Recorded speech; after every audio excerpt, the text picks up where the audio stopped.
It's Gorman in the Morning with Fletcher and Ryder. Now, 92 KQRS. Gorman in the Morning, Minnesota's 92 KQRS. Good Tuesday morning. It's August the 5th. Paul Fletcher. I'm feeling it. Let's go. Ryder. Guys, I have a new content idea. What if I tell you a random fact every day? I don't know if anyone has summarized our whole careers better. Man, that's it right there. That's Like, magic. what if I go in here and tell you random facts? Like, here's a random fact. Here's a random but weird fact. Oh, my God. What is this Yes. from? That's my brain It's from the world. That's my brain on Steve right there. Hey, gosh. Hey, they found Marilyn Monroe today. She died. This is the day. There's a random fact. It's the random anniversary fact. of someone going, oh, my God, she's dead. Don't you dare look at the Kennedys. Hey, I'm feeling Minnesota. Let's look at some headlines, Paul Fletcher. All right. After a record stretch of unhealthy air quality, Northeast Minnesota, unfortunately, is going to just jump right back into it. Another air quality alert starting this morning due to wildfire smoke. The Minnesota Pollution Control Agency issued this alert through tomorrow noon. The alert includes Minnesota's Arrowhead region, basically. So Canada down to cities like Two Harbors, Hibbing, Ely. Oh, my God. Ely and Duluth. Man. So, yeah. Okay. They get round two. Lucky for them. Hey, I didn't hear you say Minneapolis, so honestly, I don't care. Yeah. Take saying. that, Duluth. Yeah, man. Your lungs. I mean, look, man, I got to get through the day without hacking up half a lung. I'm happy to be where I am. The long, drawn-out fake laugh is what did it for me. That was good. Well played. A zoo in Denmark is taking an unusual approach to animal control by asking the public to donate unwanted small pets to feed their predators. Oh, hell yeah. Really? They're looking for pet rabbits, chickens, guinea pigs, and small horses. Oh, and don't worry. They say your child's beloved bunny will be gently euthanized before it's torn apart by one of their wild animals. Wait, hold on. Wild animals will eat, they'll go after a dead animal. I mean, they don't want to kill it themselves. I mean, that's the thrill of the hunt. Is that not part of it? No, but you're still in a zoo, so Yeah, your life is limited. They explain that some zoo animals, including big cats, should really be eating animals whole, fur and all. So it stimulates what they'd eat in the wild. It's a win-win because nothing goes to waste. Apparently, you can only donate up to 4 animals at once. So if you're attempting like full genocide, you're going to have to like space it out. Wow. This is so bizarre. Ryder? The animal's got to be eaten. Like if you're a meat eater, you're already doing this. We just pretend like we're not. So I think everybody should eat animals with their fur on. Okay, fair enough. Yeah. I'm going to pass on that on the fur. I mean, isn't that where all the nutrients are? There's some good protein in the hair. Yeah. Are you sure there's not a little Danish blood coursing through your veins? Are you sure you didn't just make all that up? A growing mac and cheese chain restaurant that has become a viral sensation on TikTok is going to be opening its newest location at the Mall of America. It's called Roni's Mac Bar. It's scheduled to open later this year. 12th location. This is crazy. It's only been open for a couple of years. The chain as a whole, they've amassed 900,000 followers and tens of millions of views on TikTok, and people are excited for them to be coming here. By the way, the franchise owner is a Minnesota native, the person that's opening and operating Roni's Mac at Mall of America. You guys into mac and cheese? What goofy stuff are they putting in mac and cheese? It's basically just absurd variations on cheese, meat, and etc. that you can craft whatever on the spot, whatever you want on the spot. Like blue cheese mac and cheese? I'm Why guessing. not? Okay. Yeah. I'm looking at their website. One location in Alabama, one in Iowa, one in Missouri, one in New Mexico, one in Texas. But they're just like blindly throwing darts at a map. Apparently, yeah. Let's put one in Texas. Okay. Let's put another one over there in Texas. That's 600 miles away. Okay. How about one in Provo, Utah? Okay. Sure. And now one in Minneapolis. Well, right on. Or Bloomington, I guess. It sounds like they've made, franchising available and people are taking advantage of it. Those, that's what it sounds like to me, being it's as scattered like a shotgun shell. I mean, you throw a dart at a map, you're going to hit somebody who likes cheese. It's just that simple. That's probably true. The acting head of NASA is calling for a nuclear reactor on the moon Transportation Secretary Sean Duffy sent out a directive last Thursday saying it's imperative to get it done quickly. Duffy says a nuclear reactor on the moon would support a future lunar economy and strengthen America's national security in space. Duffy says China and Russia are planning to put a reactor on the moon by the mid-2030s, and they could declare a keep-out zone. Duffy says this is all about winning the second space race. Okay. Well, no dinosaurs died on the moon, so we've got to get energy from somewhere. We aren't going to drill for oil, so yeah, this Right makes on. sense. Wow. As long as Ryder's cool with it, I'm good with it. Yeah, wow. All right. Mr. Roger Daltrey is expressing concerns about his health impacting The Who's upcoming tour, citing potential voice issues and the lasting effects of meningitis. Daltrey reflects on the physical demands of performing, stating, I'm really curious to see what you guys think of this. In the days when I was singing Who songs for 3 hours a night, 6 nights a week, I was working harder than most footballers. No, you weren't. He means soccer players? Yeah, When he says means soccer. footballers? Yeah. They The run guys- a lot. The guys who run Footballers. 7 miles a game. Yeah. Hey, Raj, no, you weren't. The singer acknowledges the uncertainty of his voice's condition, saying, quote, "There's a big part of me that's going, I just hope I make it through." The Who's North American leg of their tour is set to conclude in Las Vegas on September 28th, although it sounds to me like he's just making excuses for it to end early. What's that police song? Too much information? Dude, zip it and sing and go home with your monies. Yeah. I'm a big fan of term limits as well as age limits for politicians. Sure. Raj is making me think I need to expand that. Just saying. Perhaps to the rock and roll industry. Jeez. Yeah, my goodness. There was a laundry poll conducted recently. 55% of people say they always do their own laundry. 5% say someone else always does their own laundry. How often people do laundry sort of depends on the size of the household, the size of your wardrobe, etc. But here's where it got interesting to me. 80% said they wash their underwear after wearing once. Okay. 5% said they'll wear their underwear, quote, 4 or more times before washing it. Where do you guys come? And that's most likely all dudes, according to the poll, by the way. Well, it depends. That fancy underwear is hard to wash sometimes. You got to like hand wash it and whatever. What I'm curious is do you? I'm sure you wash your underwear every time. Do you wash it straight out of the package or do you wear it out of the package? Well, I got to wash it first. Right? Absolutely. Yeah. Mr. Yeah, Ryder thinks I'm nuts because I want to wash new clothes. No, I can't. I can't wear it straight out of the I package. can't wear anything You that's not do? been washed. Yeah. Socks, underwear, anything I buy that's clothing, it's getting a Needs to get wash. washed, It's yes. getting a wash before it gets a whir. Fun fact, that's how my farmer grandpa said wash all the time. I'm sure it was. Yeah, I like stuff that's brand new and fresh and clean. I don't want to wash it. I It want to ain't just... fresh and clean, man. It It's in ain't a fresh and package. clean, man. Yeah, sure. Nope. Yeah, you don't want to The know. undies You are. don't want to know who's manning that plasticator. Yeah, go take a look through a warehouse. It ain't fresh and clean. Man, The Flaming Lips and Modest Mouse are, of course, out on tour. We've been giving away tickets to see them at the Armory, and they've paid tribute to Ozzy with a cover of Black Sabbath's War Pig at their Nice. joint headlining tour kickoff in Atlanta. Check this out.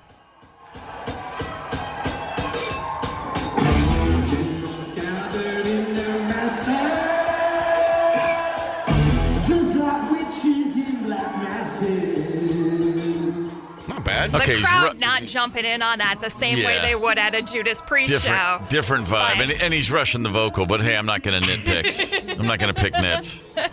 You know, it's Yeah. like lay back, man. If you are going to go to that show at the Armory, where I'm hoping they do this, practice ahead of time. Yeah, Just please. do War Pigs on a cycle for a while. Come on. Yeah, well, make us proud. We can outshine everybody else. Yes. In Louisiana, the most common speed limit is 65 miles per hour on multi-lane divided highways. So you can't drive 55. And starting this week, you can't drive 64 either. A new law just went into effect in Louisiana that bans people from driving below the speed limit in the left lane on highways. And you can even get cited for 1 mile per hour under. $150 for the first offense. $250 on the second, $350 for the third, and get this, after 3, you could do jail time. Good. Imagine your street cred in jail going, what are you in for? I got caught 3 times going 64.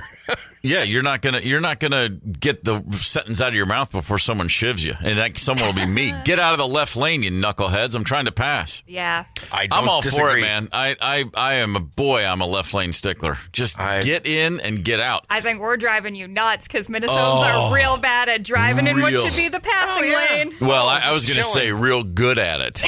Yeah. Batting about 900 is what I've noticed. So many people just chilling in the left lane, and then when you go around them and give them a look, they're like they're not a care in the world. Like, no, wake up. No, not at all. Get out of the left lane. The Minnesota Vikings are going to have a preseason opener this Saturday against the Houston Texans. That's here at US Bank Stadium. Yeah. And J.J. McCarthy will start the game.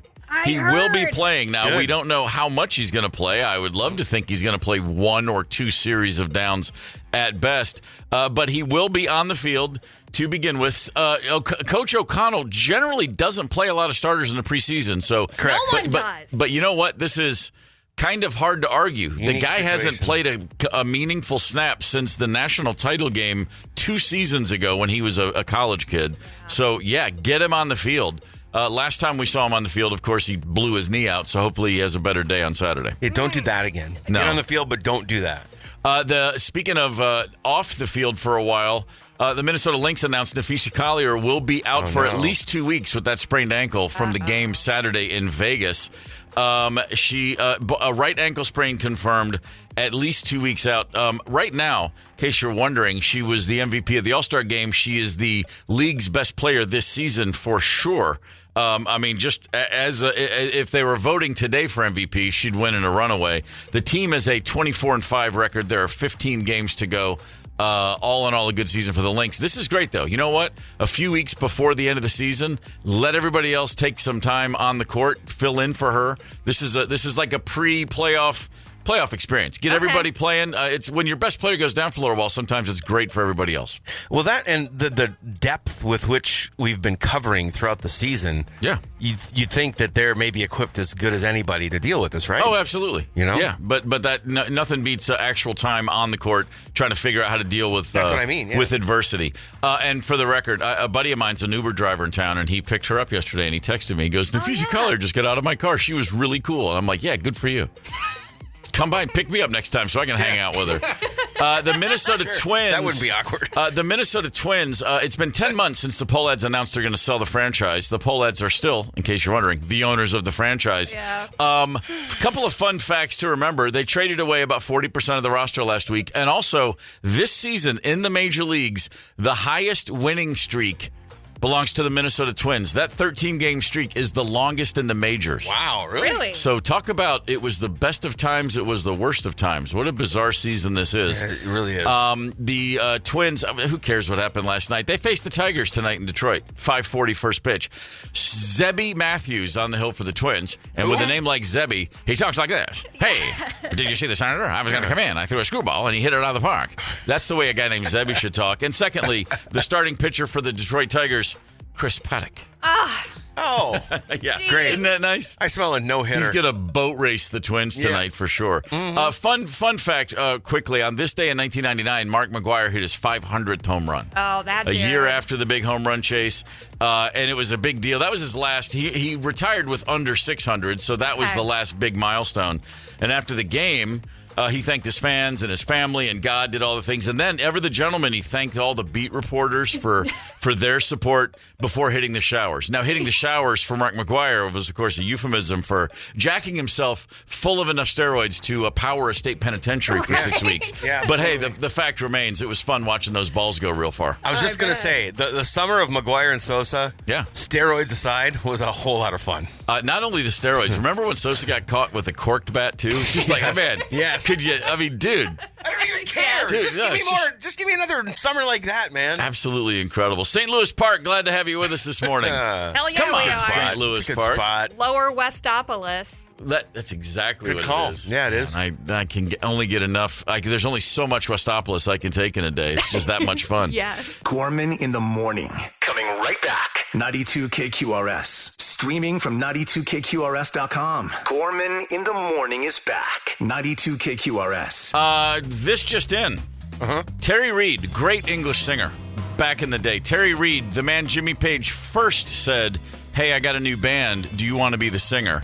And he said, no, I'm good, thanks. And then Jimmy Page asked him again, and he said, no, I'm good, thanks. That's a guy named Terry Reid, who made an amazing album called The River, and then basically spent the next 50 years in obscurity as the guy that should have been in Led Zeppelin. He passed away this morning. Great singer back in the day. Wow. I just saw that on Facebook. There are a handful of people out there, I guarantee you, who have that record and who have listened to it recently, because if you have that record, you listen to it regularly. It's amazing. Wow. Terry Reid, man. Boy. Well, that's a bummer. Yeah, he was working with Mickey Most, who was a pop producer at the time, and Mickey Most was like, I'm going to make you the next Donovan. Don't go with Jimmy Page. Stay in the studio with me. Yeah, it didn't really work out too well. What was it? Anyway. Is the record self-titled, if I'm looking for it? The album's called The River. The River. By Terry Reid. Okay. Yeah, he's a whaler, man. That guy is a singing fool. So rest easy, bud. We had the obvious celebrity passings last week. Yep. And now it's like we're on between David Roach and now Terry Reid. We're on like a run of like under the radar, superstar, essentially under the radar superstars. It seems like, Man, let's hope we cap that one at 2. Yeah, let's leave it here. Hey, speaking of nothing to do with Terry Reid, hey, what are you doing Thursday at 5:30? Because we're going to be at King's Bar and Grill, baby. Yeah, we are. Oh my God. Meesville. Yeah, this is when you're going to want to wear your fat pants, like you put on your eating pants. This is the burger joint. They have won KQ's bestest burger for 2025. And if you aren't familiar with Meesville, it's like in the Hastings area. So when we said, don't come to us, we're coming to you, we mean it. Yeah. And I'll tell you what, normally we go to these things and have a beverage or two. Yeah. And, like nobody wants to sit and mingle and hang when they're stuffed. But I'm getting stuffed at this one. They've got over 100 burgers on their menu, I'm told. We've been warned. Yeah, we went through the website on the air one morning, actually. It was kind of an odd segment where we were all going, oh, my God, look at rolling that. on the board. Yeah, that's right. So King's Bar and Grill, Meesville, Thursday at 5:30. Come out and say hey. Absolutely. Come out and stuff your gobs with us, why don't you? The hell else are you going to do? How about this? Let's talk hockey. Let's talk hockey. What? If you play for an NHL team, well, that right there, you're cool. Yeah. You're on a team. You get to play hockey for a living. Yeah. You're getting paid and you get the summer off. To do the thing you love, and you get the summer off. Exactly. You're like a teacher if we actually cared about teachers. And then if you're a member of the Seattle Kraken, what you do every summer is you go to the Katmai National Park in Alaska. They take a trip up there every summer, do a little fly fishing, get to know some people in community. Team bonding. Community outreach and team bonding. Yeah. Is if it was. Yeah. Is how I would describe that. So a few members of the team out fly fishing, along with their mascot. In the mascot costume, his name is Bowie. He's a sea troll. Wait a minute. What do you mean a costume? You mean he's not actually a sea troll? The mascot and the team out in the water doing some fly fishing. And, one thing leads to another, and suddenly they're in grizzly bear territory, and there's a bear who's like, what are you guys doing here? You need to leave. And they were accosted by, a wild bear. While we were fishing, we had a pretty close call with a couple bears. We got a bear. Oh, I got to break you off. Okay. Hey, Sam, we got a bear. We got to move down. Oh, my God. I want to blame it on Bowie. They were pretty interested in his whole look, so we got out of it okay, but it was a close call. The bear wanted to eat Bowie. Well, the bears have seen people fly fishing all the time. They're like, oh, human, and then Get they out see of my grocery Bowie. store, man. Then they see Bowie hanging there, up to his knees in water, looking like a sea troll that he is, and the bear's like, hey, I got to check that out. And this isn't like a curious cub or like some kind of black. No. This is a full-on grizzly. Yeah, there's video. There's video. You can find this. It's going to the Instagram momentarily. So it's like, okay, so you're a tough guy. You can throw a punch. You're a hockey player, but you see a grizzly bear. I would be willing to bet at least one of those guys soiled himself. They sounded so calm. Without judgment. You don't realize how close the bear is. Like, I'm working on getting it up on our Instagram, but the bear is very close. My favorite takeaway from this, the part that made me giggle, is the stupid mascot's got that stupid look on his face, and it doesn't change because it's a mascot. That's right. And so he's got a bear within, 5 feet of him, and he's just got this dumb look on his face. It's weird. The mascot looks like, hey, I'm going to throw a T-shirt to you. Yeah. And, hey, I'm being mauled by a bear. It's the same face. Same look. It's somehow appropriate for both. both. The mascot needs to have the T-shirt cannon on him at all times. At all times. For defense against bears. That's exactly right. That's fair. man. That's fair. 100%. So that's what I would call an extreme wildlife encounter. Okay. Yeah. And the Kraken were definitely in the bears' territory. No question about it. They did leave the water. They did. 100%. I wouldn't be getting back near the water myself. That's just me. But let's talk about your latest encounter with wildlife. Were you in their space? Were they in yours? Were you invaded? My daughter was just in Kenya. Now that's a little bit of a stretch to say. Really? She saw wildlife? That was the whole point. She was out there seeing cheetahs and stuff. Well, but they were staying in this area in a cheetah preserve.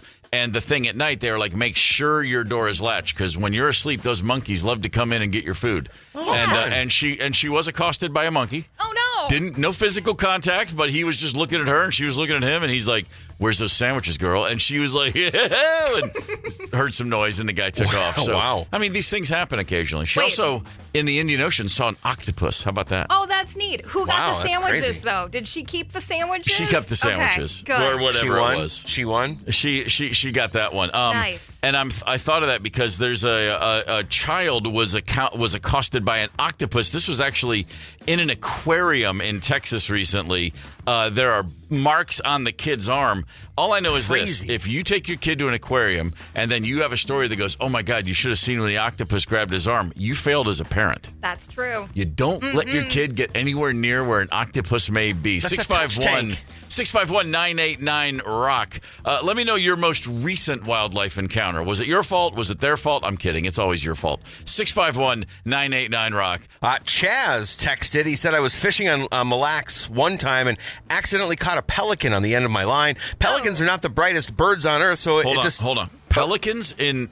There's pelicans in Mille Lacs? Oh, sure. Yeah, I don't think they belong there. It's like the freaking seagulls at the Target on Lake in Minnehaha. I'm like, Right. we're not anywhere near the sea. What are you doing? Okay, glad to know. I did not know pelicans were inland. I just associate them with oceans. But okay, I think that's most me. people do. Yeah. Okay, sorry. Go ahead. No problemo. Pelicans are not the brightest birds on earth, so it decided to fly away, in which time I decided to not let it fly away, and it was a pretty epic battle between who was going to win. Ultimately, the pelican won, and when it did end up flying away, about 4 seconds later, it returned right back to the same spot in which it was caught. Fair enough. Not the brightest bulb on the Christmas tree, for sure. A woman in Massachusetts, it's kind of a scary moment, just last week, walked out onto her back deck and was attacked by, wait for it, a monster. Here she is. Listen to this. 1 a.m. Monsters. It flew at me from several different directions. All I could do was scream, "Help me, help me." This is a nightmare. I kept saying it to myself because I couldn't find any other words. I just encountered a monster. Yeah, the monster attacked her. There's images, face scratched up. It's pretty scary looking. The monster in question was not a bear. No. Okay. It was a raccoon. Oh, yeah. What? Attacked by a flying raccoon. It just went right to the head. She said she was out letting her dogs out, and they're sniffing around. Old Ruby and Blue, good names for dogs. Yeah. Sniffing around the garden, and at 1 a.m. on her deck, a raccoon leaps up and goes right at her face. A trash panda. Yeah, pissed off raccoon, man. Come on. But that's kind of scary. I don't care what comes at you at 1 a.m. It's 1 a.m. It's dark, and you don't see it coming, and suddenly something's at your face. Yeah. That's gonna work for me. By the way, the next day, she said to the reporter at the store, she goes, "Oh, I've been spreading coyote urine across my garden all day to keep the raccoons away." Does that work? Where do you I get guess not. coyote urine? I don't care if it works. What do they have that at Menards? Do they have coyote pee at Menards? I bet they do. Either that or Fleet Farm or maybe Dick's Sporting Goods. Yeah, you go to the maybe right so. hardware store, they're going to have any good reputable hardware store is going to have coyote If you say urine so. just hanging out All on right. the shelves. Fair enough. Want one more text? Please. All right. Cody Corbett in Stillwater says, I usually lay my hockey gear dry outside. Most of the time it stinks so bad I don't know why anything would go near it. But when I pack it up, there was a chipmunk in my breezers that startled the hell out of me. Now, that's not the most scary animal on the planet. No. But I if it's in your Chip and Dale. crotch... Okay, define breezers. Breezers are hockey pants. That's the spot That's the pants. that covers up your privates. Your six. That area. Okay, got it. Fair enough. A chipmunk in the breezers. That's my new euphemism. Yeah. I'm going to leave Big Jim and the twins alone and say, oh, check out the chipmunk in my breezers. It's Gorman in the Morning with Fletcher and Ryder, 92 KQRS. Gorman in the Morning, Minnesota's 92 KQRS. REM's The One I Love right there from 1987. Less than 10 years later, Oasis put out their second album. Oasis, who's touring now, of course. I've heard of them. The title track to their second album, what's the story, Morning Glory? The exact same riff as The One I Love. Boom, do, do, do, do. And when Noel Gallagher was asked about it, said, did you ever think that it sounds like The One I Love? He said, of course, that's where I stole it from. Because Noel Gallagher's not a man to run from the mirror. Right. He very famously has cut a few checks over the years. Oh, that's your line? Here you go. He doesn't care. Like they say, a good artist borrows, a great artist steals. That's the oldest adage in the world. Jimmy Page, James Patrick Page of a band called Led Zeppelin, a man you probably are somewhat have a passing familiarity with. Yeah, roughly. He's been accused over the years of borrowing a few things. Okay. Most famously, I think, Jake Holmes.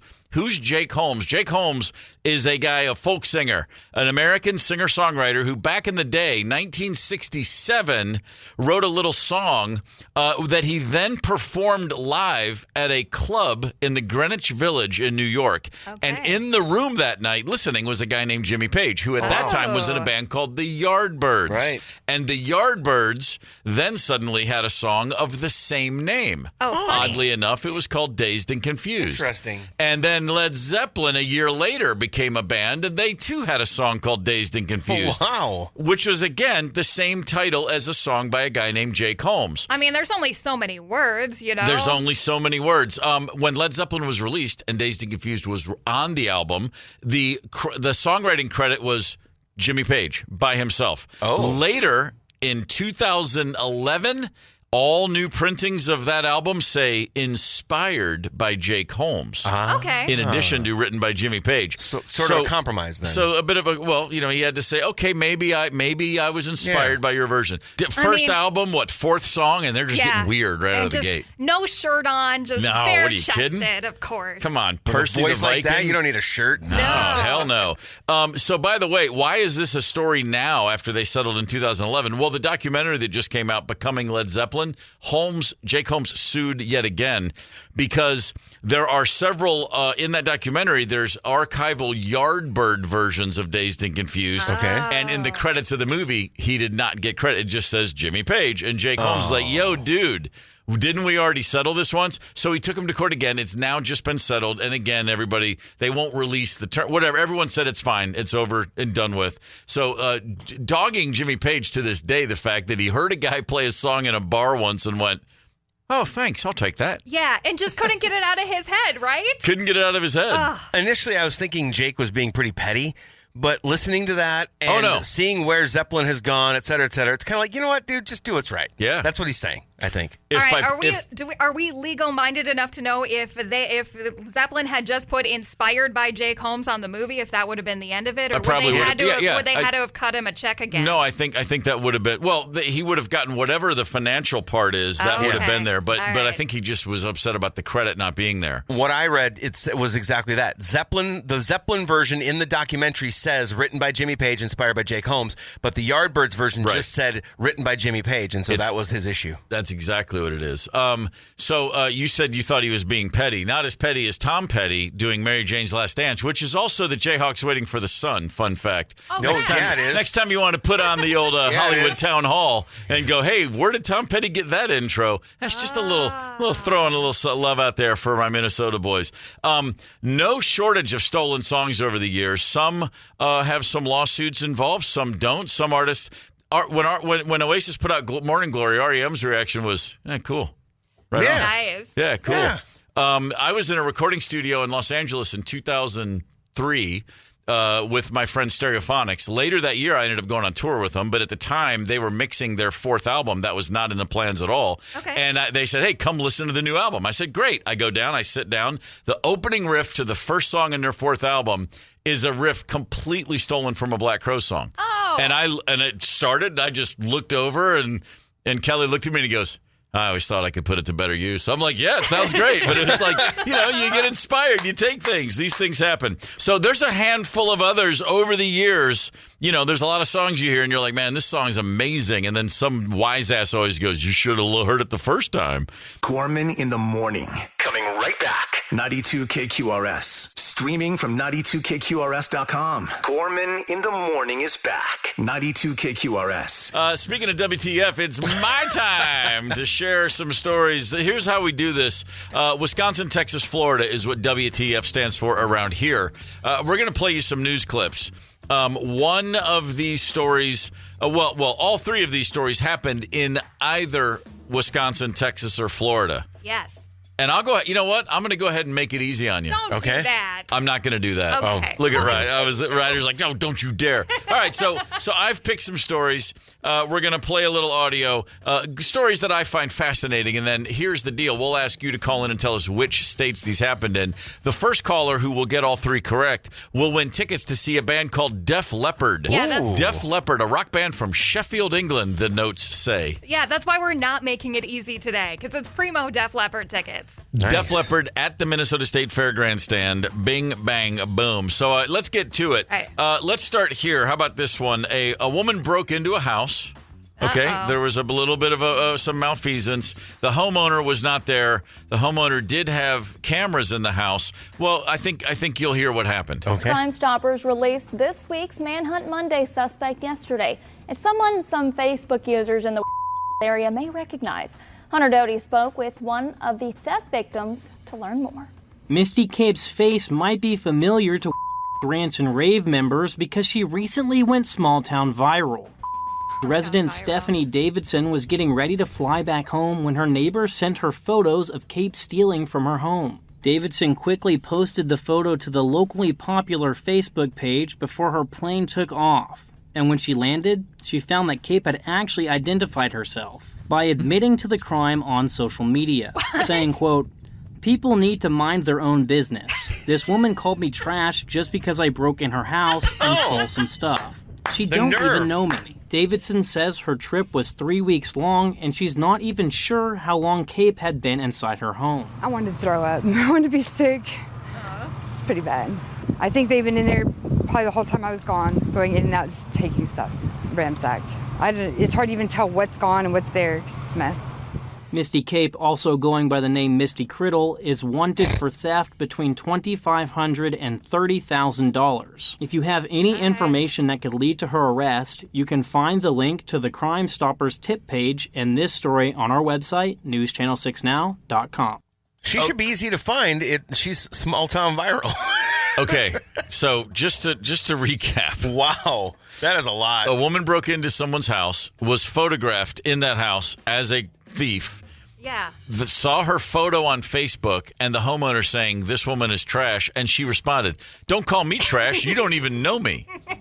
Responded with her own Facebook account. I squatted in your house, but you don't even know me. That's pretty great. All right, okay. and I just need to point out that this is part of something they call Manhunt Monday. Yeah. So that means they haven't found your Misty whatever That's her right. name is yet. Okay. Prince wrote a song about that. The Bangles covered it. It's just another Manhunt Monday. Yeah, that's the song. Yeah, I remember that. All right, here's another story for you to think about.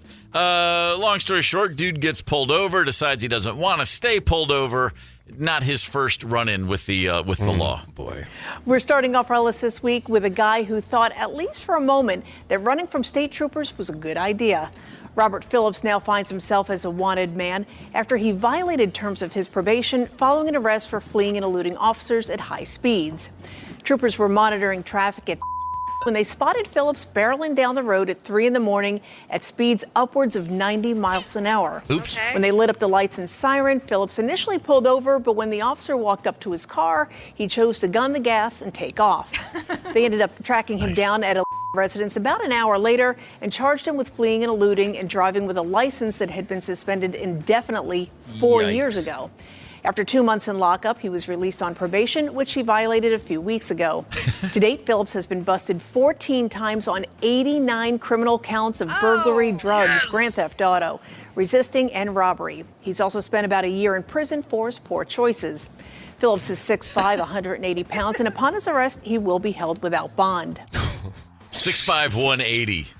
Sorry, let's get a blood test on that guy. Yeah. Secondly, 89 counts. Yeah, that's... Yeah, over nuts. 14 times. That's 7 counts a time. You know what? You know what? I'd probably run from the cops, too, if there were 89 counts on me. You got nothing to lose at that point. I like how he didn't just speed away from the cops, but he did like you did to your buddies in high school. Yeah. Like the car is running, they're about to pull open the passenger door, and you just gun it a little bit so they can't get in. Yeah. Absolutely. Strong right there. Okay, finally, our last story for the day. Sometimes you just want to look at a young lad and say, okay, you pulled off the caper, but then you just didn't know enough to leave it be. Oh boy. No. It's tough, especially when you think that you're smarter than the cops. This is my house. Yes. And a stolen camera that I stole. What? But it's okay. The cop won't figure it out. Oh. Yes, it does work. Is it recording? Yes, it's recording. Oh. Are you sure to that? Nope. And this is the kitchen. There's the bathroom. Oh yeah, to introduce you, my name is Hawkai Yang. So yeah. How do you do? How do you do? What? This is the refrigerator, the door that I broke. And this is me. Hi. Oh. This is a guy who he stole a bunch of stuff. He stole a bunch of goods from a home and then went to his own home and then used the video camera, which is included in the stolen goods, to then shoot all of the things he stole and identify himself and say, the cops will never figure this out. Huh. Yeah. So when they did figure out he was a suspect, they were like, I wonder if there's anything on this camera that might incriminate him. Oh, here he is identifying all of the stolen merchandise as well as himself with his name included, just to be safe. I think they call that an open shut case. That's what that is. Yeah. So there's your 3 stories. Texas, Wisconsin, Florida. Florida, Wisconsin, Texas. Whatever order you think. Mark in New Hope apparently has the answers we need. So just to remind everybody, we had a story where a woman was called out on Facebook for having broken into a neighbor's house. Photos of her in the act of thieving.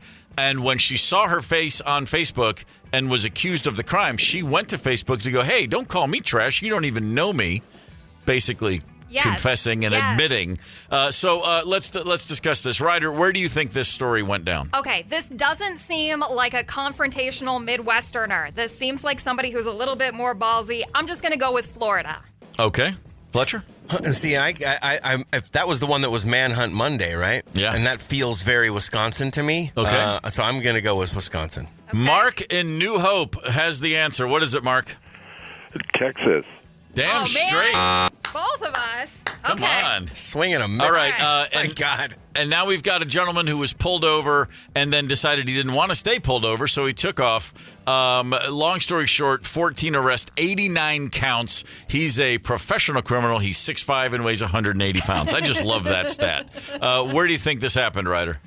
This one, I've had this prank done to me so many times. The being in the car and trying to open the passenger door, and my buddy just guns it forward a little bit. I'm going to say this is a Midwesterner, and this is a Wisconsinite. Fletcher? All right, when things go zany and get out of control, like this guy's level of counts, etc., I just automatically think Florida, so I'm going Florida. What is it, Mark?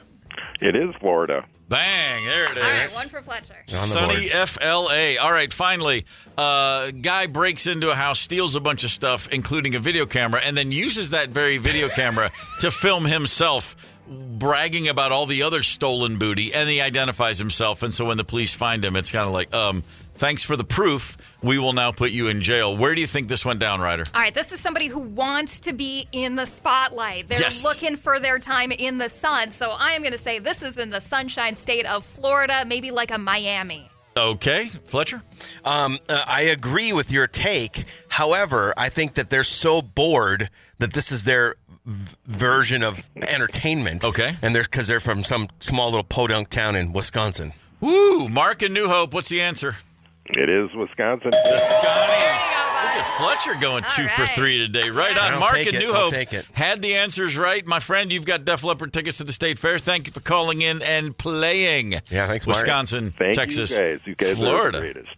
Right on. Thanks, Cheers, man. Mark. Enjoy that gig. I know you will. Gorman in the morning. Coming right back. 92 KQRS. Streaming from 92KQRS.com. Gorman in the morning is back. 92 KQRS. We're a few days away from Friday, August 8th, and on that night, Mark Mallman will be at the Parkway Theater. Yeah, the buddy. Magic Time album release. Just another musician. Mark Mallman is in studio with us.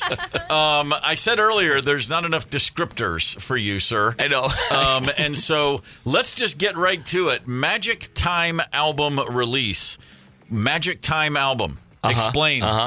I wrote an album. I was like, oh, this is my 11th record, you know, and what do I write about anymore? And I thought, I'm going to make a scary album because I never made a scary one. So I wrote like all about the Mothman and monsters and ghosts. Okay, right. It's not necessarily goth. Yeah. It's still kind of classic rock sounding. Got it. And so each is there a through line? Is there a thread? Is it almost like, are the songs all connected or do they stand on their own as individual scary pieces?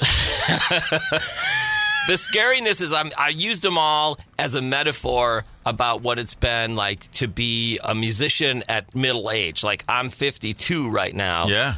And that's very senior citizen level for a rock musician. Sure. But at the same time, I'm not going to stop till I'm 75. Right. So, like, I was kind of like, okay, this makes me think about Dracula. It makes me think about zombies. It makes me think about the undead. I'm only halfway through my career, but it's the end of my career. Yeah. Okay. So, you know, I got a song called I Know the Mothman, and I use the Mothman as a metaphor for when I used to drink on the road. Right. Okay. So, I mean, there's a lot of parallels in. I mean, you could probably write a paranormal story about any job because in any job there's vampires, monsters, witches, ghosts, hauntings. True. Very Probably true. even in an office. But unlike most jobs, that van, boy, it stinks after a while, doesn't it? When we did this thing where we was on one of my marathon things where we decided we're going to go across the country in 2012 and webcast the whole thing. It was webcasting then. And I'm sorry, I'm going to cut you off. In case anyone's not familiar, when you hear a musician say one of my marathon things, he's not talking about a 26-mile road race. We're talking about marathon musical events. We were in the back of a van for 180 hours, and we'd stop in different cities, have guests on, and we'd jam out in the van. And then at night, I had an EEG that I'd hook up to my head, and I ran it into some synths so that like I could sleep, and it would trigger, notes to play. Wow. But that van, we had 4 people, somebody driving, and then this was 2002, so we had to go on 3 cellular networks. We had one person in the front seat just switching, like, okay, our signal on Sprint's getting low, we got to switch over to Verizon. That was his whole job for a whole week. And then we had another person who had 13 cameras on the van that were like falling off on the outside, taping them on. He had to like run the cameras. And that van...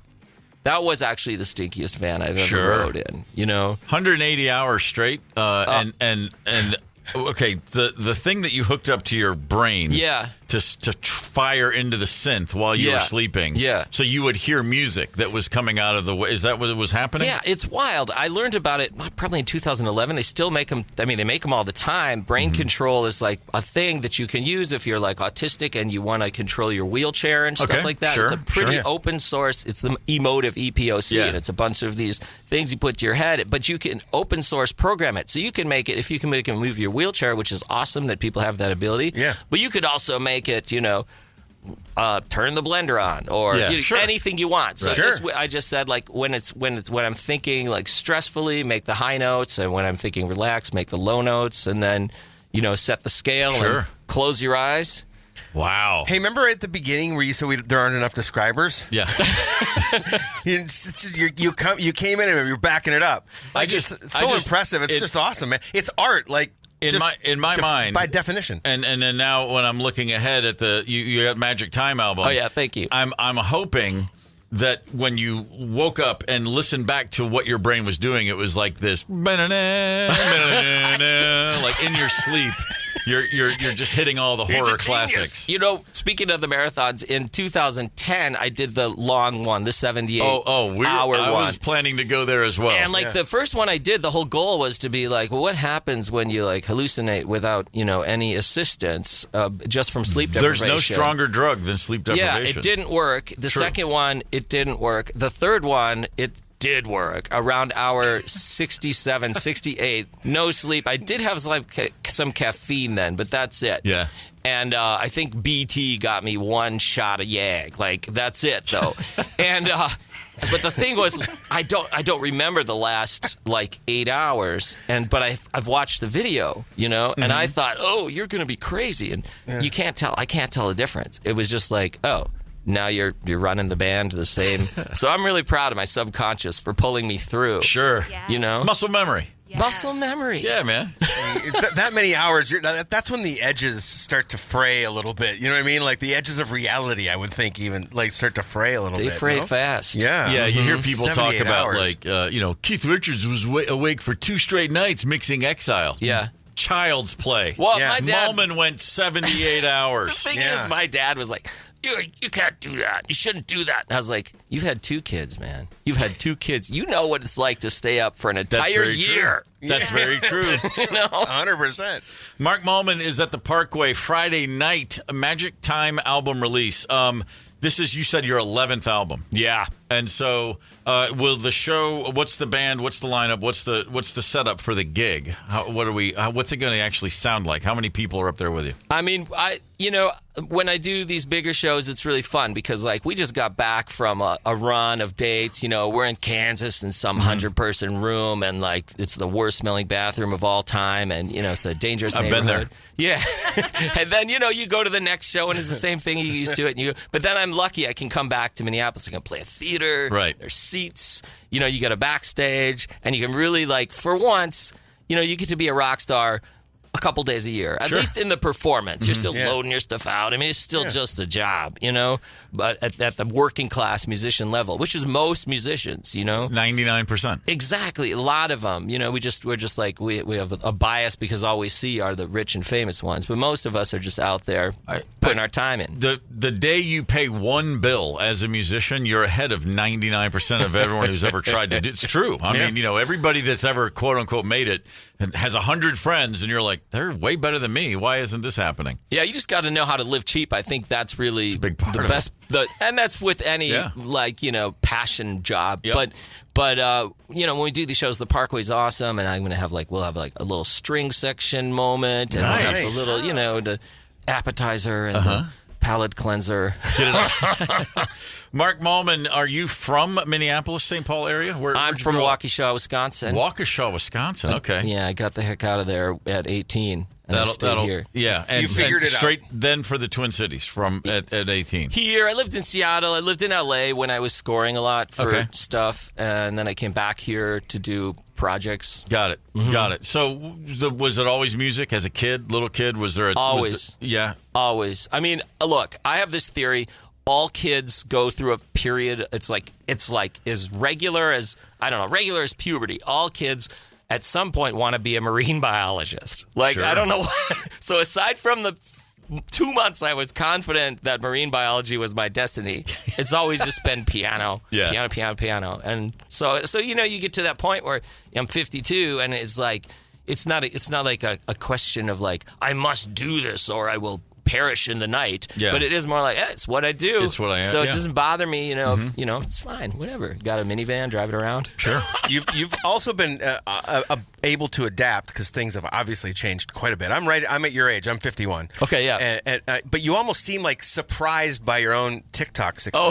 Oh, I love it. It's so funny though, because there's a grocery store by my house, called Lund's, and I go down there, and the kids, the younger people, the 21, 22, 23-year-olds, they know me from TikTok. And so one day the manager came up and said, "Oh, hey Mark, how you doing?" I said, "I'm doing good." And they said, "You playing around soon?" I said, "Yeah, I am actually." And the kid looked up and I'm sorry if there's any kid listening. The younger person looked up and said, "Mark plays music?" And she looked down. She said, "How do you know him?" And the manager is in her 60s. And he's like, "Well, Mark's a micro celebrity." And I said, let me clear this up. I looked, I said, "I'm on TikTok."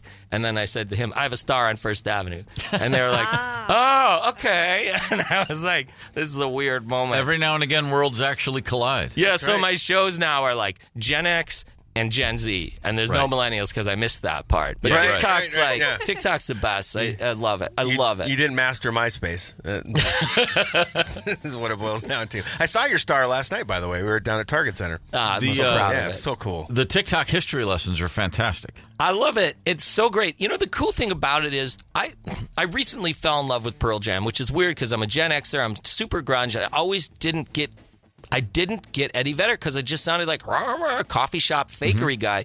And what I learned from doing TikTok, I've done probably 1,500 backstories. Like yesterday, I did the backstory of Stephen Merritt's 69 Love Songs with Magnetic Fields. But the Pearl Jam thing, just this year, I learned what Eddie Vedder's backstory was in writing that record, 10. And I realized, whoa, he's singing about his real life. This is stuff that happened to him, this horrible, weird thing with his childhood. And suddenly I was like, wow.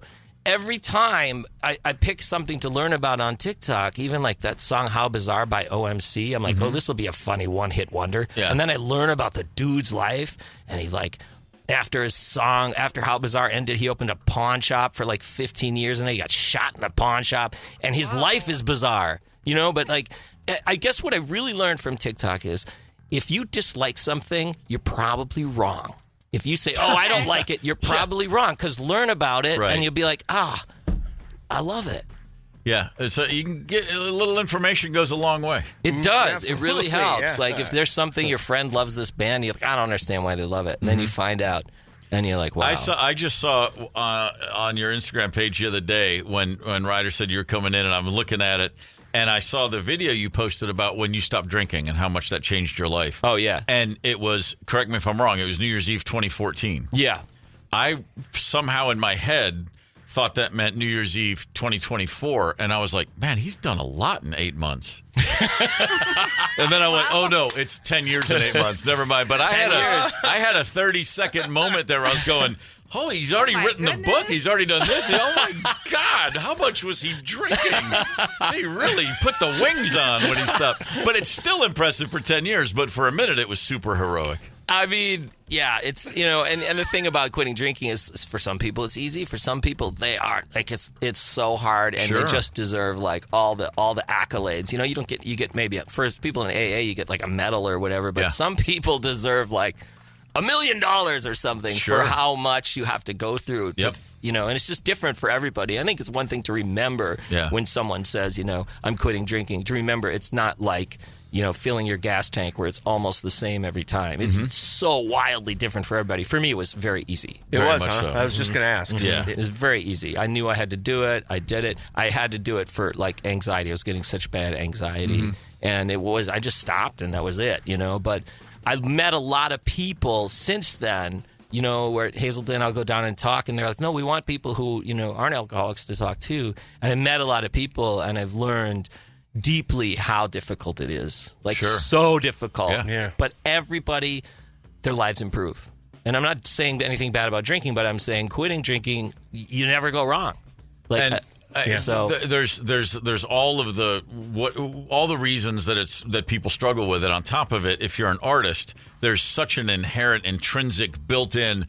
But are you still an artist if you're sober? And did you fight that a little bit? Did you have a little of that? Like as a writer and a creator, you just used the word intrinsic, right? I believe I did. Yeah, I mean, and you're totally right. I mean, like the stereotype of, you know, you got like that stereotype of Hemingway, right? Yeah, and then you got the stereotype of like Axl Rose, and I think it's all marketing. It's all storytelling. You know, I mean, the backstory of Robert Johnson is that he played polka most of the time. And the reason I say that is, like, we think of him as a blues artist, but in order to stay alive, he was busking as a polka artist during the day, polka and country. So the reason I say that is that the myth of music and the myth of writing, or the myth of the arts, that's been perpetuated by like stories, making exciting, and marketing departments, advertising. You got perceived value is the way you sell a song, and you do that by saying this person's a superhero because they can drink more than humanly possible. Right. So I really think it's really like to a disadvantage. And I think just from the younger people I know, I do think it's changed a lot. Yeah. Absolutely has. I got 2 kids in their 20s, and their relationship and just growing up and being so aware of the marketing and just having more of an, I always thought, like, you see the photos of, Jimmy Page turning up the bottle of Jack. It's like someone should Photoshop in some Gatorade into that picture and see, I mean, see what that does. It really could have been like, I don't know, just pick up the shrimp. It could have been eating shrimp. Like, if they could have marketed like, you're not a great guitarist unless you can eat a plate of shrimp cocktail before the show. I mean, it's really that arbitrarily unrelated. I can't believe I'm about to say this and that it's true, but I've seen Jimmy Page eat a shrimp cocktail. and it could have done that just as well. And that was after a show. Hey, Mark Mallman's at the Parkway this Friday night. First concert you ever saw? First concert I ever saw was a guy named Big John. Okay. And I was 5 years old. Nice. And my dad brought me to see it. It was at the Waukesha County Expo Center. Okay, first concert you saw with friends. Cool, like, oh my God, my band, my guy, whatever, where you were like, oh yeah, this is living. It was Joe Satriani Flying in a Blue Dream tour. Wow. Nice. Yeah, that was cool. Yeah. And then Nice. The first concert that really made me confused was seeing Dylan on the Oh Mercy tour. But now I'm like, Oh, Mercy, now I know indeed. that, like, I saw him again and he redeemed himself. Yeah, sure. Okay. But that was the first time I was like, wait, concerts aren't fun? You don't hear a lot of people talk about Oh Mercy in any context positively. I love that Album or tour. I love that you said Satriani. I was on the what was Summer Song on? The Extremist. Okay. That was the first show I ever saw up close. Oh, yeah. I was leaning on the stage. I think it was at the Orpheum Theater. And that was just like my joke was I could reach up and pump his Reeboks because he was wearing Reebok pumps at the time. Like that was the first time I got up close and personal to a rock show. That was cool. We were I don't know, only one of us could drive, right? So the other ones were like 15. It was 3 of us. And he got front row tickets, right? With front row seats at this theater. It's like a 3,000 person theater or whatever. We're standing in front. And it was my first experience in this type of situation. And I start feeling like the band, the show starts. Joe Satriani's running around, wah, wah, wah, wah, wah, whatever. And we're standing up, everyone's standing up. And then I start feeling like I'm getting hit in the head with things, And it was ice. And I turned around, and everyone else in the theater had sat down. Oh. Except for us, and they were all throwing ice at us. Wow.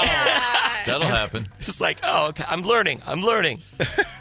Mark Mallman, what one album would you say you've listened to start to finish, top to bottom, more than any other?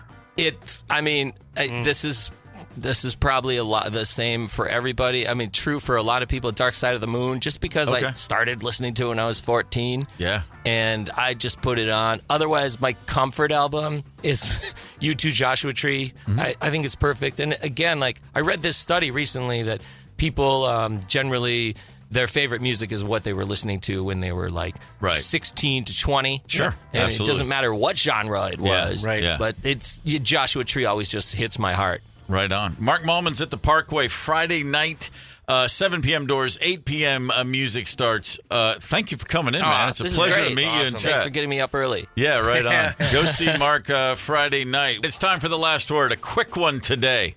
Is it going to be this? Guys, I have a new content idea. What if I tell you a random fact every day? Here we go. That's it. Here it comes. Okay, guys, listen up. You always hear everything about billionaires and millionaires and trillionaires and all the numbers and numbers and numbers. And I think for a lot of us, the difference between a million and a billion and a trillion, it's really hard to make sense of. It's so not quickly, just a handful of zeros? It's not just a handful of zeros. Okay. Quickly, 1 million seconds ago was 11 and a half days ago. Okay. All right. Okay. 1 million seconds was 11 and a half days ago. 1 billion seconds ago was 1993. Oh, damn. Really? So that's a bit of a difference. Yeah, that's a jump. That's a jump. 1 trillion years ago was 30,000 BC.